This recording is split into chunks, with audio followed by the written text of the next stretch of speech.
맞습니다.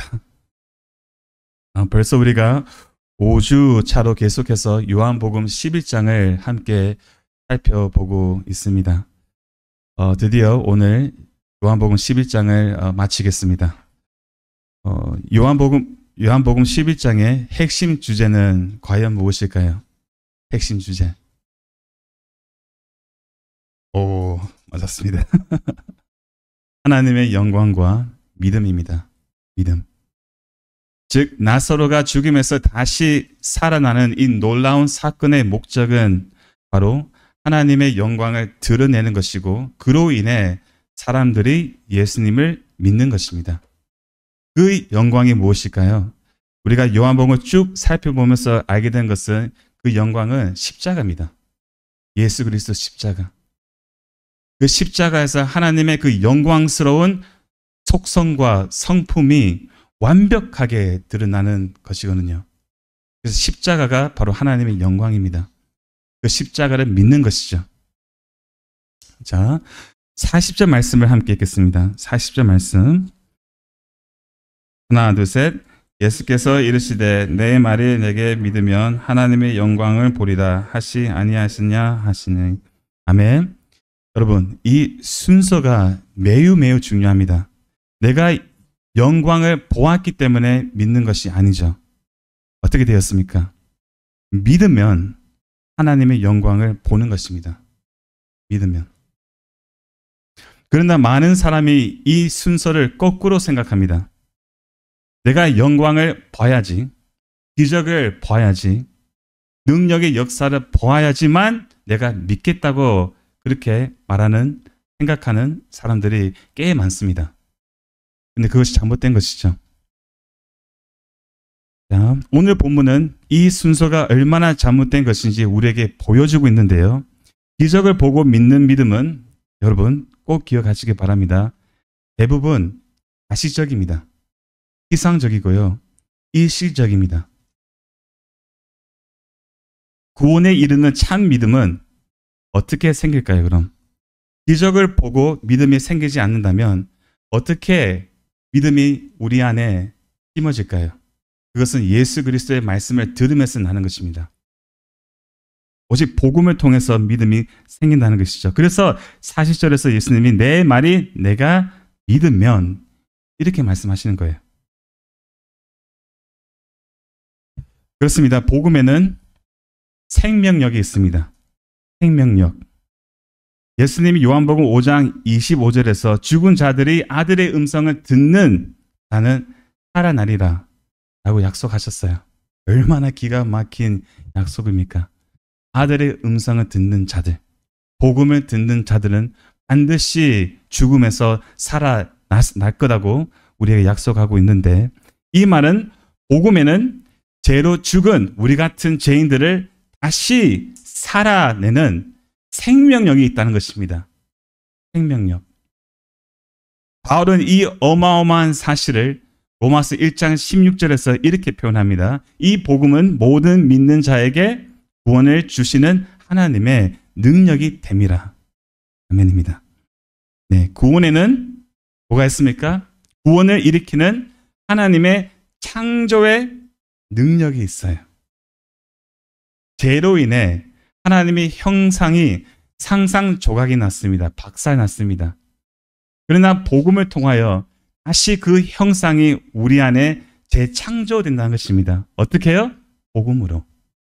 복음. 얼마나 놀랐습니까? 자, 중요한 것은 이거예요. 구원의 조건은 항상 뭐냐면 믿음이에요. 믿음입니다.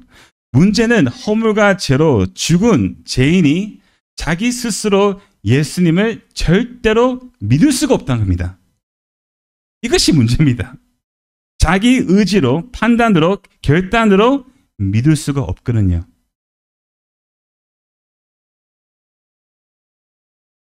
왜죠? 에베소서 2장 8절 말씀처럼 믿음은 오직 은혜로 우리에게 주어지는 정적인 하나님의 선물, 호의, 은혜이기 때문입니다. 하나님께서 주시는 것입니다. 내가 갖고 싶어서 가져지는 것이 아닙니다.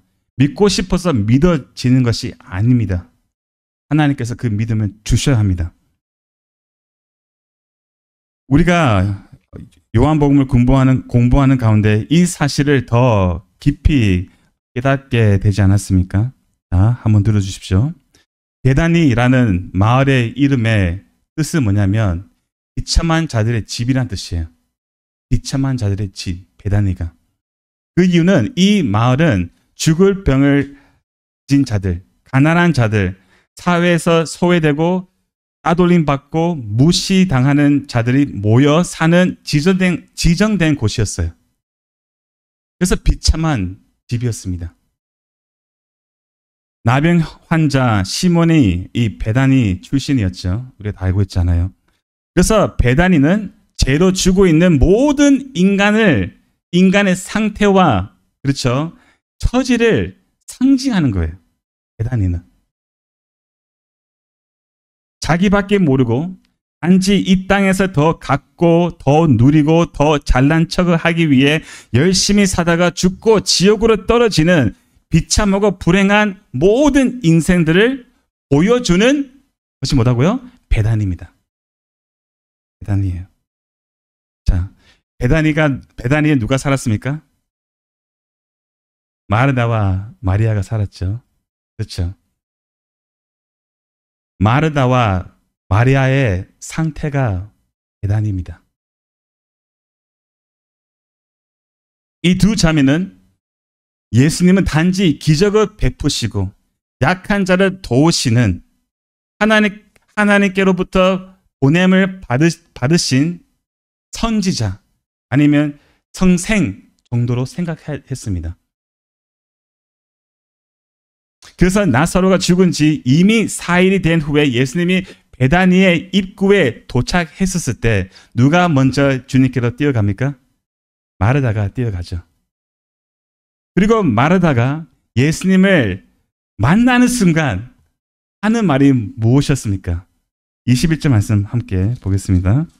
21절 말씀. 하나, 둘, 셋. 마르다가 예수께 짜오되 주께서 여기 계셨더라면 내 오라버니가 죽지 아니하겠나이다. 아멘. 마르다가 예수님을 보는 순간 원망을 했습니다. 원망이 터져 나왔습니다. 33절을 보시면 동생 마리아도 똑같은 원망을 하죠. 여러분, 원망은요, 믿음에 반대되는 개념입니다. 믿음에 반대되는 개념 뭐다고요? 원망이에요. 하나님은 하실 수 있는데 왜 안 해주시냐? 이런 마리다와 마리아의 원망은 하나님의 절대 주권적인 뜻과 능력을 제한하는 거예요, 여러분. 아셨죠? 제한하는 것입니다.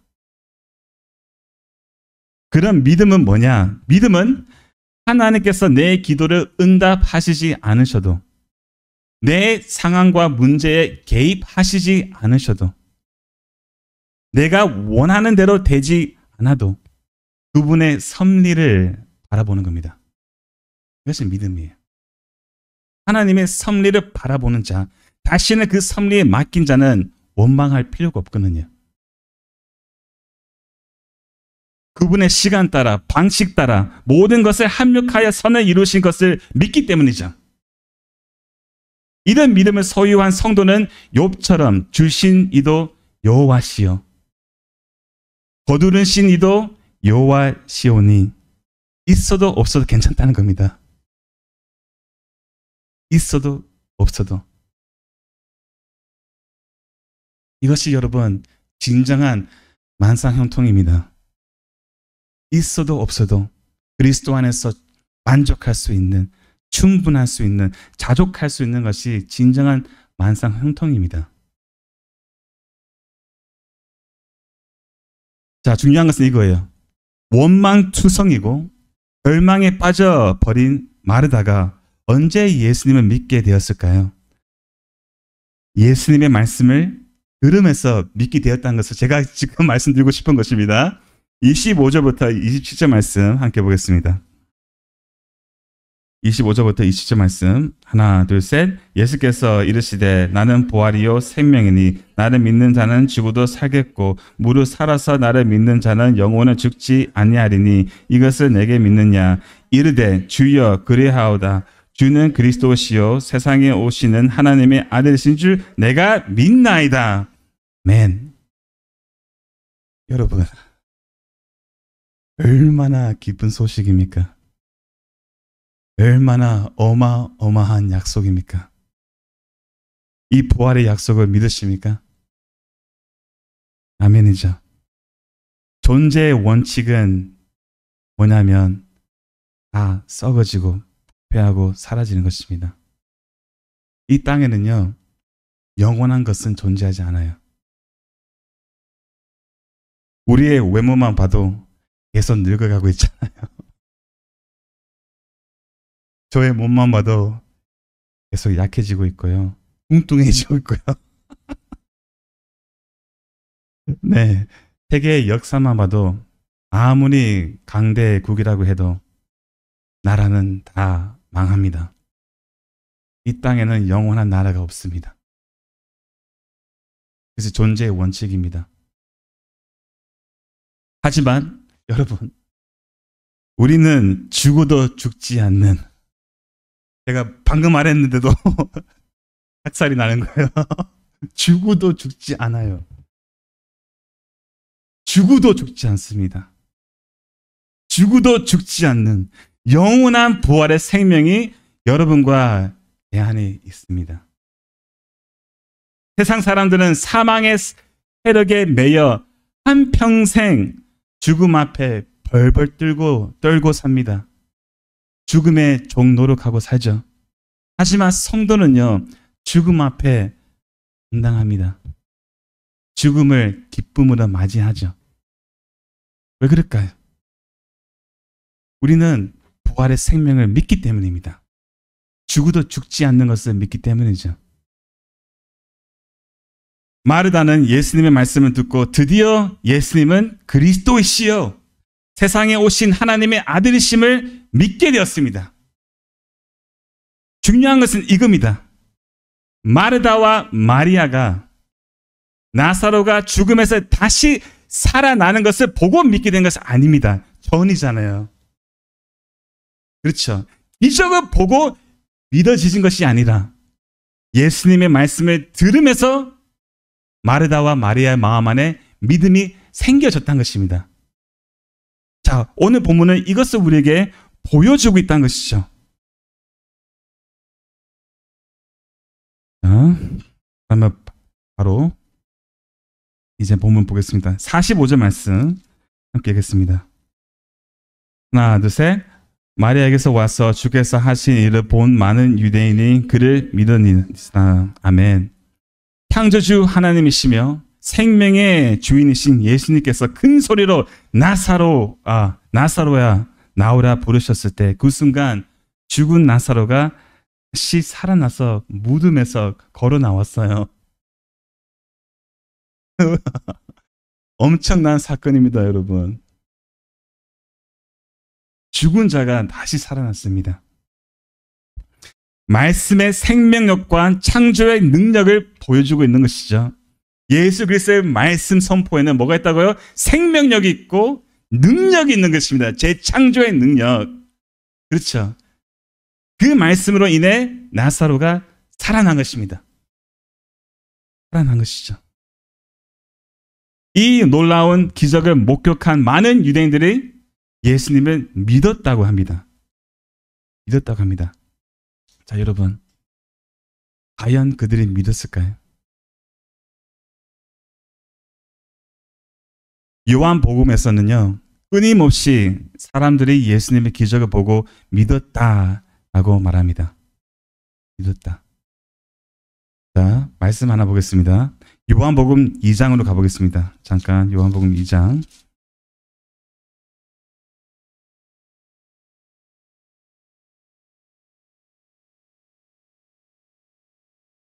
2장 23절과 24절 말씀을 함께 읽겠습니다. 하나, 둘, 셋. 6월절에 예수께서 예루살렘에 계시니 많은 사람이 그의 행하시는 표적을 보고 그의 이름을 믿었으나 예수는 그의 몸을 그들에게 의탁하지 아니하셨으니 이는 친히 모든 사람을 아심이요. 아멘. 네. 많은 사람이 예수님의 표적을 보고 믿었다고 하죠. 믿었다고 합니다. 성경은 분명히 믿었다고 기록하고 있습니다. 그러나 예수님은 자기 몸을 그들에게 의탁하지 아니하셨다고 하죠. 의탁하지 않으셨다는 것은 무슨 뜻이냐면 그들을 신뢰하지 않았던 것입니다. 그들이 믿었다고 고백하지만 그 고백을 주님은 믿지 않았던 것이죠. 왜죠? 예수님은 그들의 믿음이 가식적이고 이실적이고 피상적이고 거짓 믿음이라는 것을 알고 계셨기 때문이에요. 보세요, 여러분. 예수님이 놀라운 오병이어 기적을 통해 수많은 사람들이 그 기적을 맛보았죠. 그리고 열렬히 예수님을 따라갔습니다. 예수님을 왕으로 삼으려고 엄청 노력했잖아요. 믿음 있는 것처럼 보였죠. 그러나 예수님께서 그들이 원하는 것을 주시지 않으시니까 어떻게 했습니까? 12 제자 외에 다 떠났습니다. 예수님의 말씀을 듣고 예수님의 기적을 보고 믿습니다 라고 고백했던 그 많은 유대인들이 한순간에 마음이 병동되어 예수님을 죽이려고 계속 시도했습니다. 오늘 본문도 마찬가지예요. 마찬가지입니다. 이 유대인들이 며칠도 지나지 않아 예수님이 그들이 원했던 메시아가 아니기 때문에 어떻게 했습니까?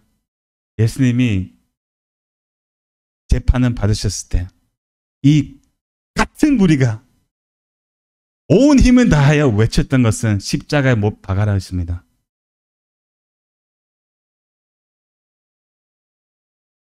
십자가에 못 박아라. 죽이라. 없애버리라.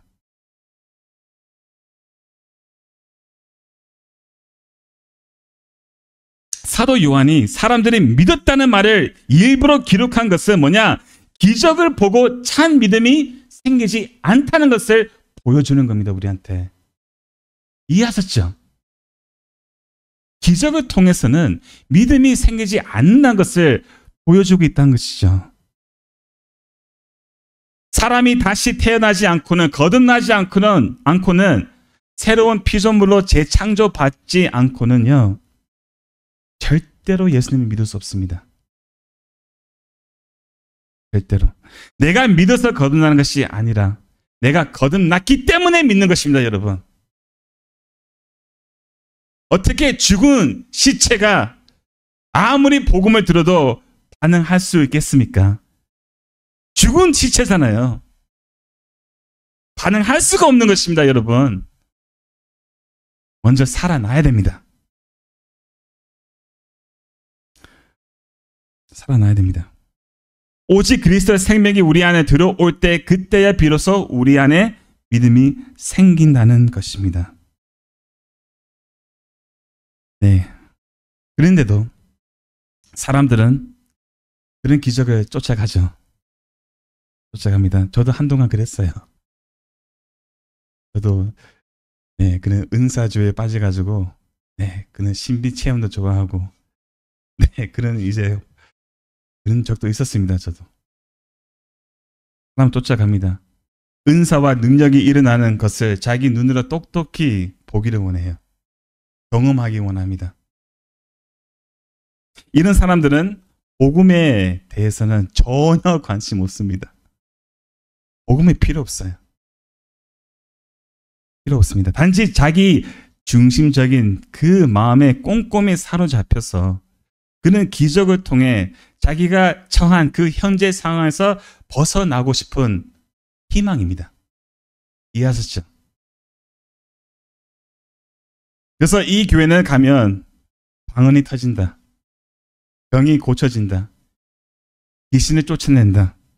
이런 기적이 일어나고 있는 교회로 가죠. 아니면 이 교회 가면 소원이 성취되고 문제가 해결된다. 이런 기복 신앙을 가르치는 교회를 갑니다. 왜죠? 방금 말씀드렸처럼 자신이 겪고 있는 문제가 너무 어렵기 때문에, 힘들기 때문에 그런 기적을 통해, 그런 기복을 통해, 그렇죠? 자기의 문제에서 자유롭게 되기를 원하는 것이에요. 근데 문제가 뭔지 아십니까?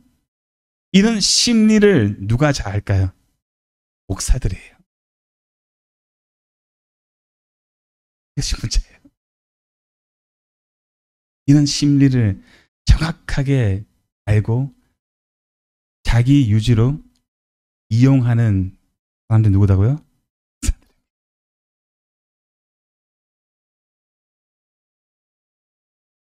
사람들은 미혹합니다. 돈 벌기 위해, 자기 교회를 더 크게 키우기 위해, 인기 끌기 위해 거짓 기적을 행사하는, 그리고 거짓 약속을 하는 그런 양복 입은 무당 같은 목사들이 참으로 많습니다.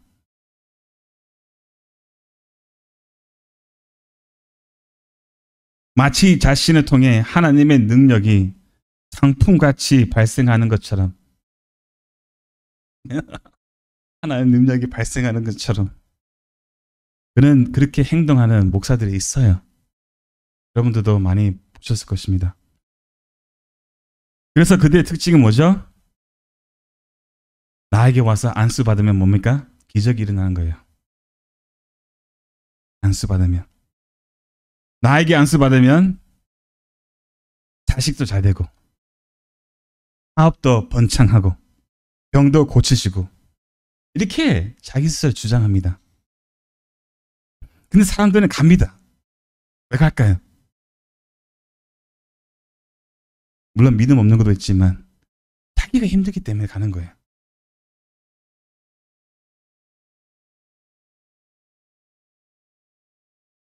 여러분 한번 질문해 드릴게요. 목사가요, 다른 성도들보다 더 많은 능력이 있을까요? 목사가 다른 성도들보다 특별합니까? 특별할까요? 이거 꼭 오늘 기억하시기 바랍니다. 아닙니다. 목사도요, 말씀과 은혜가 필요한 똑같은 죄인입니다, 여러분. 똑같은 죄인입니다. 모든 성도는요, 동일하게 하나님께 직접 나아갈 수 있는 특권과 은혜가 있습니다. 모든 성도는요. 목사를 걸쳐서 하나님께 나아갈 필요가 없습니다.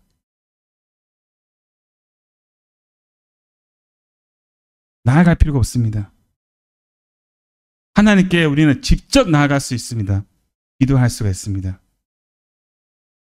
여러분, 자녀가 학교 시작할 때, 아니면 몸이 아플 때 우리는 목사에 가서 안수 받으라고 하잖아요. 여러분 오해하지 마십시오. 목사가 같이, 그렇죠, 다른 성도들과 함께, 다른 지체들과 함께 그 자녀를 위해, 그렇죠, 그 사람을 위해 함께 중보를 할 수 있습니다. 중보는 할 수 있어요. 그런데 이런 잘못된 믿음, 그 목사를 통해 내가 안수를 받으면 능력이 나타나고 기적이 나타나고, 그런 잘못된 믿음으로 안수 받는 것은 여러분 하지 마십시오. 자녀를 위해 기도한다면요, 아버지가 기도하는 것이 훨씬 나아요. 아버지가.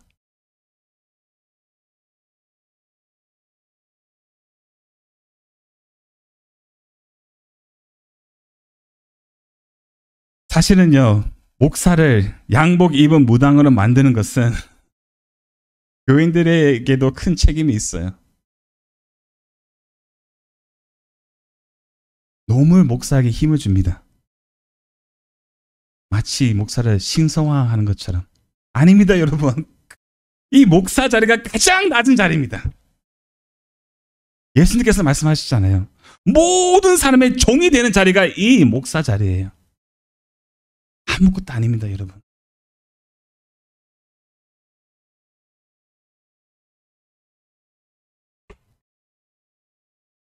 참 믿음은 무엇일까요? 참 믿음은 예수님이면 충분한 믿음이에요. 눈에 아무 증거가 없을지라도 그저 믿는 것입니다. 믿어지는 거예요. 문제가 사라지지 않아도, 여전해도, 힘들어도, 지쳐도, 스트레스 받아도 그냥 믿어지는 것입니다. 그 믿음 안에서 성도는 안식합니다, 여러분. 버티는 겁니다. 견디는 겁니다.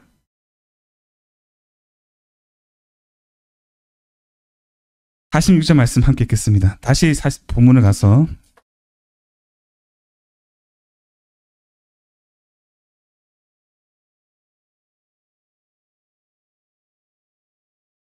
46절 말씀 함께 읽겠습니다. 그 중에 어떤 자는 바리새인에게 가서 예수께서 하신 일을 알리니라. 아멘. 네, 어떤 사람들이 이 악의적인 의도로 바리새인들에게 가서 예수님이 죽은 자를 다시 살아내셨다라는 보고를 합니다. 고발을 하는 것이죠. 47절 말씀 읽겠습니다. 47절 말씀. 이에 대제사장들과 바리새인들이 공회를 모으고 이르되 이 사람이 많은 표적을 행하니 우리가 어떻게 하겠느냐. 아멘. 네, 예수님의 소식을 듣고 대제사장들과 바리새인들이 공회를 열었어요. 공회. 이 공회는 산헤드린 공회인데요. 산헤드린 공회는요, 엄청난 힘이 있었어요. 권위가 있었습니다. 그들이 모든 경제적인, 정치적인 결정을 백성 위에 다 했거든요. 상헤드린 공회가 열렸습니다. 그리고 47절에 다시 보시면 이 사람이 많은 표적을 행하니 우리가 어떻게 하겠느냐.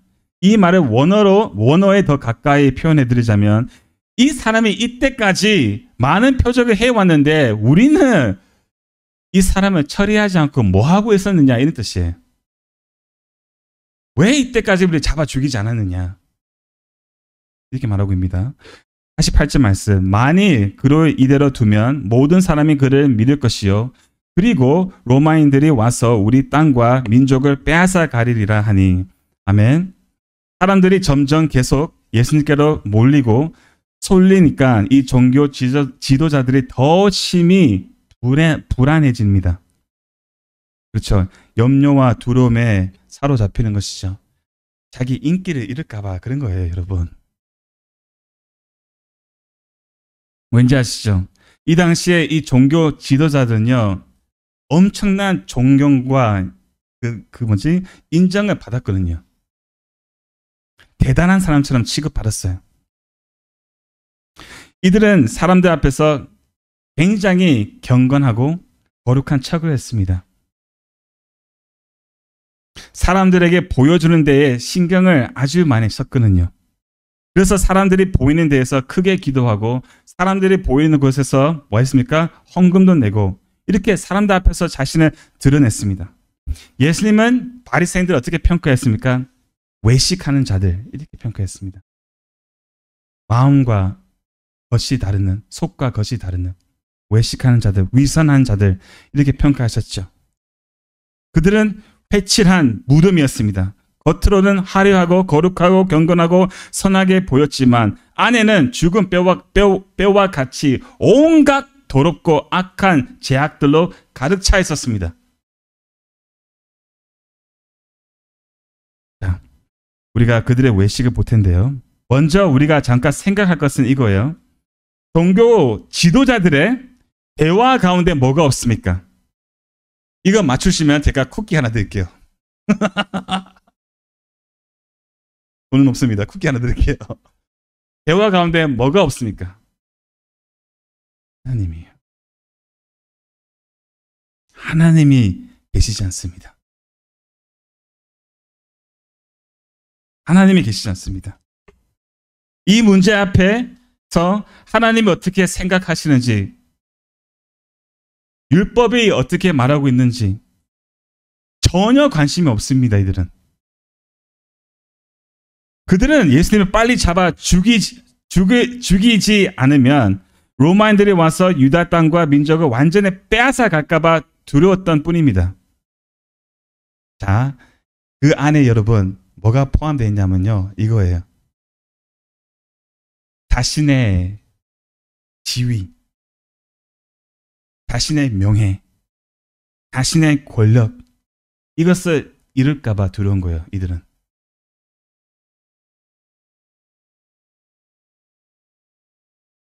민족을 위한 척을 하고 있지만 실은 자기를 위한 것입니다.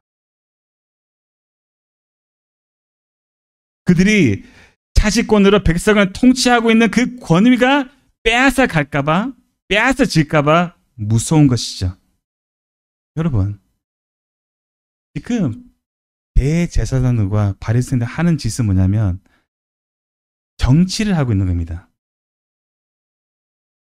종교 지도자의 모습이 아닙니다. 여기서 우리가 큰 것을 배울 수 있습니다. 교회 안에 하나님 없이, 십자가 없이, 하나님의 말씀 없이 열어지는 회의는요, 너무 쉽게 정치가 될 수가 있어요. 우리가 많이 보지 않습니까? 교회 안에는 정치하면 안 됩니다. 정치하면 안 돼요. 교회는 그런 곳이 아닙니다. 정치는 무엇입니까? 항상 자기 위주로 자기 이익을 취하는 것입니다.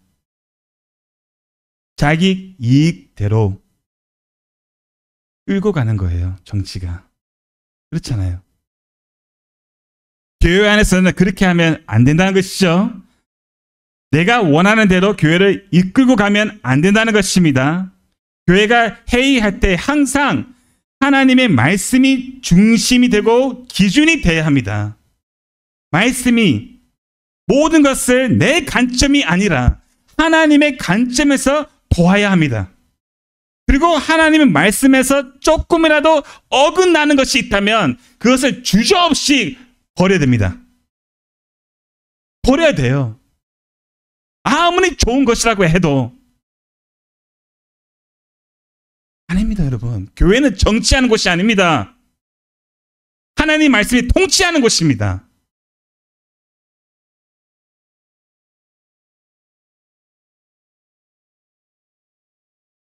교회 안에는요, 한번 따라하겠습니다. 죄송하지만 따라하겠습니다. 나는 없다. 그렇습니다. 나라는 말은요, 없어요, 교회는요. 내 유익, 내 기쁨, 내 만족, 내 목적, 내 의도, 이런 것들은 교회 안에 없다는 겁니다. 나가 없습니다. 내가 없어요.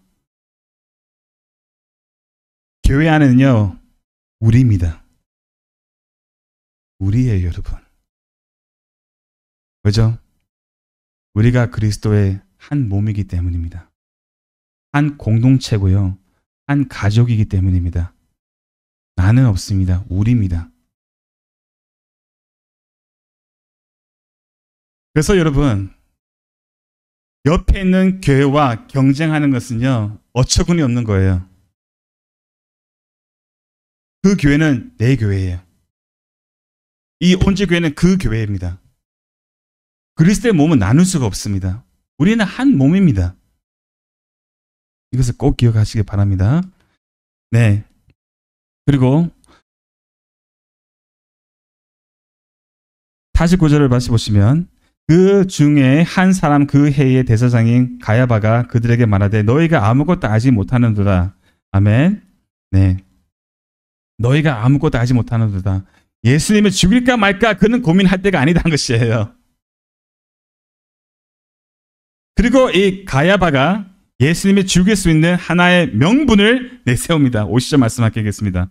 50절 말씀. 한 사람이 백성을 위하여 죽어서 온 민족이 망하지 않게 되는 것이 너에게 유익한 줄로 생각하지 아니하는도다 하였으니. 아멘. 어떤 명분입니까? 한 사람. 그 한 사람 누굽니까? 예수 그리스도이십니다. 그 예수님이 백성을 위하여 죽어서 온 민족이 망하지 않게 되는 것이 유익이다. 이렇게 가야바가 말합니다. 유익이다. 우리한테 유익이다. 우리한테 유익이다. 이 예수를 우리가 희생하자. 희생하자. 그를 죽이고 우리가 살자. 이런 것이죠. 그래서 53절 보면 이날부터 그들이 예수를 죽이려고 모의하니라. 예, 예수님을 죽이려고 이제 본격적으로 시작합니다. 이것이 그들의 외식입니다. 예수님 무슨 죽을 죄를 지었습니까? 없잖아요, 여러분. 근데 그들이 살기 위해서는 죄 없는 나를 죽이는 것이에요.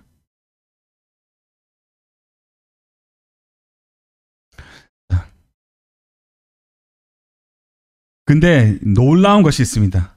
놀라운 건 가야바의 고백이 예수님이 이 땅에 오실 목적을 그가 예언하고 있다는 거예요. 그것이 놀라운 것입니다.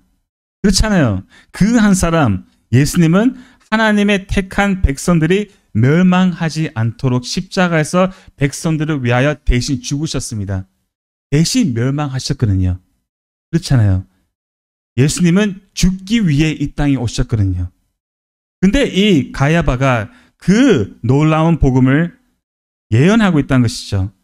51절과 52절 말씀하겠습니다. 이 말은 스스로 함이 아니요 그 해의 대제사장이므로 예수께서 그 민족을 위해 쓰고 또 그 민족과 위한 뿐 아니라 흩어진 하나님의 자녀를 모아 하나가 되게 하기 위하여 죽으실 것을 미리 말함이야. 아멘. 요한이 친절하게 설명해 주고 있습니다. 그렇죠. 가야바가 스스로 그 말을 하지 않았습니다. 자기 의도와 상관없이 그 말을 하지 않았습니다.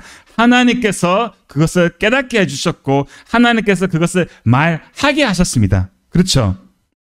저는요, 이 말씀을 묵상하면서 큰 은혜를 받았습니다. 이런 종교 지도자들의 악한 결정도 하나님의 완전한 섭리 안에 있다는 거예요. 대제사장들과 바리새인들이 예수님을 죽이려고 작정하고, 그렇죠, 작정하고 있지만 그것은 하나님의 뜻, 즉 예수님이 십자가에서 죽으심으로 하나님의 자녀를 모아 하나 되게 하는 일을 이루는 터닝 포인트였어요. 정화점이었습니다. 그들은 악을 행하고 있지만 예수님은 그 악을 이용하셔서, 그렇죠, 당신의 그 십자가의 뜻을 이루신다는 겁니다, 여러분. 다시 말해 하나님이 당신의 완전한 절대 주권 아래에서 이 모든 것을 조정하고 계신다는 거예요. 이것이 바로 모든 것을 합력하여 선을 이루시는 하나님의 주권적인 역사입니다. 인간의 악한 일을 당신의 선한 이로 보시는 전능하신 하나님의 뜻, 신비. 어떻게 우리가 알 수 있겠습니까? 놀랍지 않습니까? 여러분, 우리 인생 가운데 일어나는 모든 일, 좋든 나쁘든 그것은 다 하나님의 절대 주권적인 능력과 뜻 아래에 있다는 것을 꼭 기억하시기 바랍니다. 그래서 여러분, 성도는요, 복수하지 않아요. 억울한 일을 당해도, 손해볼 일을 당해도 복수하지 않습니다. 왜냐하면 하나님께서 그래서 허락하셨다는 것을 알고 있기에, 그리고 하나님께서 그 일을 하나님의 그 완전한 선한 뜻으로 이룰 것을 알기에 그저 성도는 그 일을, 그 상황을 하나님의 선한 손에 맡깁니다. 복수하지 않습니다. 복수하지 않고 뭐 하죠? 용서합니다, 여러분.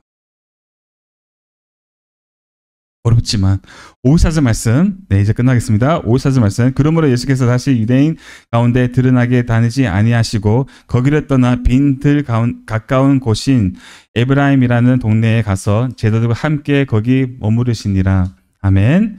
예수님이 다시 유대인 가운데 드러나게 다니지 않으셨습니다. 왜죠? 그들이 무서웠어요? 죽을까 무서웠어요? 말씀드렸잖아요. 예수님을 죽기 위해 오셨습니다. 죽음을 무서워하지 않으셨습니다. 예수님은 죽음 앞에서 담대하셨습니다. 자, 그래서 지나가고 빈들 가까운 곳인 에브라임의 동네에 가서, 네, 이 빈들은요 뭐냐면 광야입니다. 예수님은 광야로 가셨어요. 왜 가셨을까요? 두 가지 이유가 있습니다. 첫 번째는요, 아직까지 주님의 때가 아니었습니다. 하나님의 때가 아니었습니다. 죽을 때가 아직 아니었죠. 예수님은 항상 아버지의 뜻에 따라 시간 따라 움직여졌습니다. 우리도 마찬가지예요.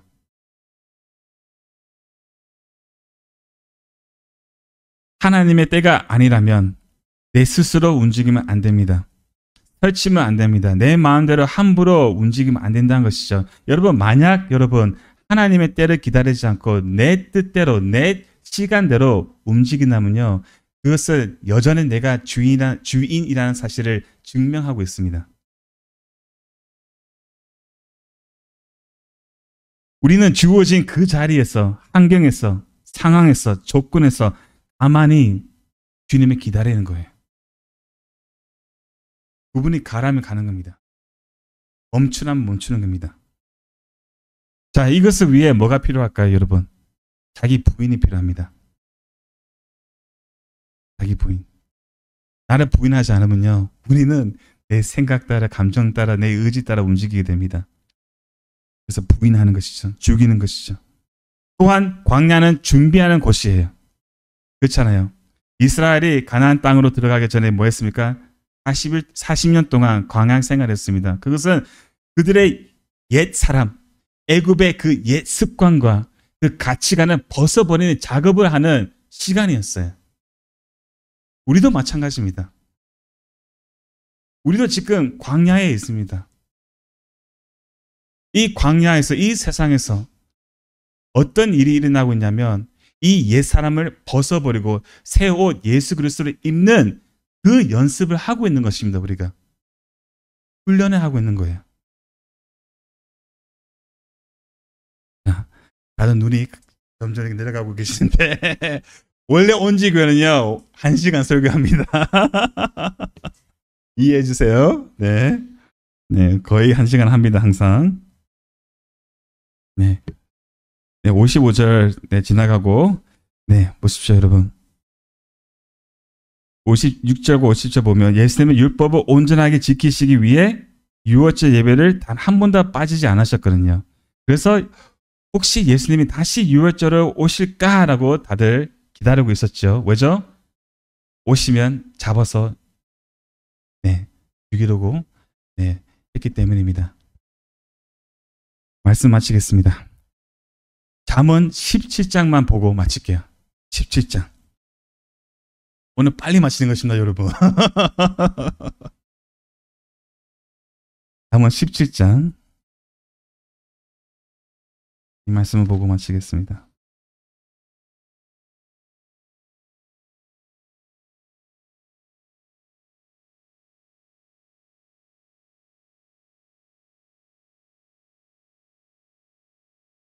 제가 정말 좋아하는 말씀입니다. 17장 15절 말씀 함께 읽겠습니다. 악인을 의롭다 하고 의인을 악하다 하는 이 두 사람은 다 여호와께 미움을 받느니라. 아멘. 악인을 의롭다 하고 의인을 악하다 하는 이 두 사람은 다 여호와께 미움을 받는 일입니다. 지금 종교 지도자들이 여호와께 미움 받는 일을 하고 있죠. 그렇잖아요. 예수님은 의인이었습니다. 죄 없으신 분이었습니다. 근데 예수님은 지금 악으로 만들고 있습니다. 악으로. 의인을 악하게 판단하고 있죠. 근데 여러분, 한번 생각해 보시기 바랍니다. 악인을 의롭게 하는 것도 여호와께 미움받는 거예요. 자, 한번 생각해 보시면 이것은 약간 모순이 되는 말이에요. 왠지 아십니까? 하나님께서 악인 우리를 의롭게 하셨잖아요. 그렇죠? 그러면 하나님은 지금 본인이 당신이 싫어하고 있는 미워하는 일을 하고 계시네요. 그렇잖아요. 보세요. 악인을 의롭게 하는 것은 여호와께 미움을 받는 일이라고 하잖아요. 근데 하나님께서 여러분은 악한 사람이고 저도 악한 사람인데 우리를 의롭게 만들었어요. 무슨 말일까요? 무슨 말일까요?